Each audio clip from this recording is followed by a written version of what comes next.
Lateral surface area एक right pyramid का जिसका बेस एक इक्विलेटरल ट्राइंगल है जिसका एरिया 16√3 है और स्लैंट हाइट हर लेटरल फेस की 14 सेंटीमीटर है।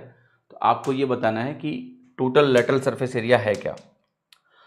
सो देखिए बहुत सिंपल सवाल है, आपको ट्राइंगुलर पिरामिड के बारे में थोड़ा सोचना पड़ेगा, तो इसको ऐसे बना लो, जिसकी ज़रूरत नहीं है बट फिर भी बना दे रहा हूँ मैं।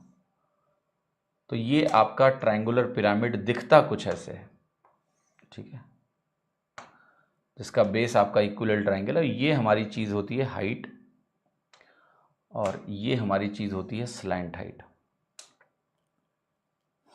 सो ये हमारी स्लैंट हाइट होती है, ये वैल्यू हमारी h हो जाती है यहाँ पर, और बाकी चीज़ होती है। अब देखो यहाँ पर होता क्या है कि किस तरीके से यहाँ पर लेटरल सरफेस एरिया निकलता है या कर्व्ड सरफेस एरिया निकलता है पिरामिड के केस में। तो ये होता है half into base perimeter into slant height. तो ये पिरामिड का कर्व्ड सरफेस एरिया या फिर लेटरल सरफेस एरिया होता है। अब देखो नीचे वाली ट्राइंगल इक्विलेटरल ट्राइंगल है, तो √3/4 ए स्क्वायर की वैल्यू आपको दी है 16√3। तो ए स्क्वायर की वैल्यू कितनी है 64, ए की वैल्यू क्या है 8। जिनको स्टैंडर्ड इक्विलेटरल ट्राइंगल पता है कि जब हमारी भुजा 2 होती है तो इक्विलेटरल ट्राइंगल का एरिया क्या होता है √3 होता है। यहाँ एरिया मुझे दिया है 16√3, जिसको आप बोलोगे 16 गुना है। तो जब एरिया 16 गुना होता है तो उसी इक्विलेटरल ट्राइंगल की जो भुजा होती है वो 16 का स्क्वायर रूट कर लो, 4 गुना हो जाएगी, तो भुजा 8 आ जाएगी। ये आप ऐसे भी कैलकुलेट करके लिख सकते थे।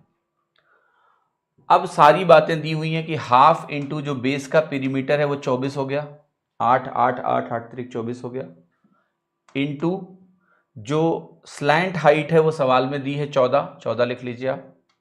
तो वैल्यू आ गई 12 इंटू 14 जो कि हो गया 168 सेंटीमीटर स्क्वायर। आंसर हो गया सी। ठीक है, ओके, क्लियर।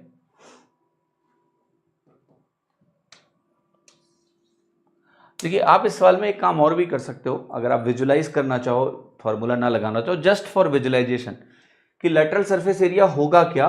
तो ये जो 3 ट्राइंगल्स आपको इधर दिख रहे हैं ना बनते हुए, ये वाले, ये 3 लेटरल सरफेस एरिया हैं जो मैंने डार्क कलर से बनाया है। ये जो है ये बेस है इक्विलेटरल ट्राइंगल, इसको छोड़ के जो एरिया है वो लेटरल सरफेस एरिया है। तो आप डायरेक्टली इसको कैसे कैलकुलेट कर सकते हैं, ध्यान से देखिएगा। डायरेक्ट कैलकुलेशन ऐसे होगा, मैं एक लेटरल फेस बनाता हूं आपके सामने। तो अगर मैं एक लेटरल फेस आपके सामने बनाऊं तो वो लेटरल फेस आपको कुछ ऐसा दिखने वाला है। सिर्फ एक लेटरल फेस बना रहा हूं मैं, और ऐसे 3 लेटरल फेस हैं। ये वैल्यू आपको पता है कि 14 के बराबर है, ठीक। ये वैल्यू आपकी 8 के बराबर है। तो अगर एक का एरिया निकालोगे तो आएगा half into base into height, ये परपेंडिकुलर होता है। तो ये वैल्यू एक का आप निकालोगे तो आएगा 2 चौके 8, 14 चौके 56। एक लेटरल सरफेस एरिया का 56 आया, तो जो टोटल कर्व्ड सरफेस एरिया या लेटरल सरफेस एरिया है वो ऐसे ही 3 ट्राइंगल्स और हैं, तो इनका प्रोडक्ट आपको दे देगा 168।